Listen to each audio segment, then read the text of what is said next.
След края на жребия за настоящия сезон, който беше изтеглен преди минути, извода не е прословутия софтуер, чрез който се е изтеглил жребия, не е нито церемонията и кетаринга, към който призова водещия, всъщност бивш съдия от едно не толкова далечно минало, а изказването на Караиванов, шефа на професионалната лига.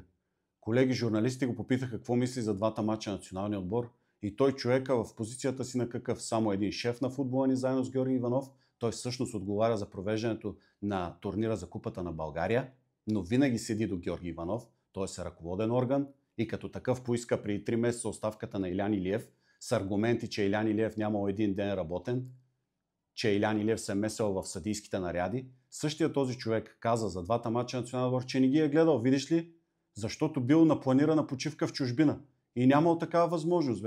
Притесняват го хората, ще му нарушат почивчицата. Каква му е работа на господин Караиванов, защото по това време си е на почивка? Той не е ли знаел, че националният отбор има мачове? Не е ли знаел, че там трябва да присъства? Как тогава се появява на церемонията за жребия? Как тогава винаги навсякъде неговото мнение, неговото интервю се чува? Шефа ни обвини националите, че било трудно през юни да играят, защото си мислили за почивки. Как ги обвиняваш за това нещо при положение, че в същото изречение, в което ги обвиняваш, ти казваш, че си бил на планирана почивка? Аз ли съм тапак? Хора, вие, които ме гледате, аз мисля, че всички сте достатъчно интелигентни.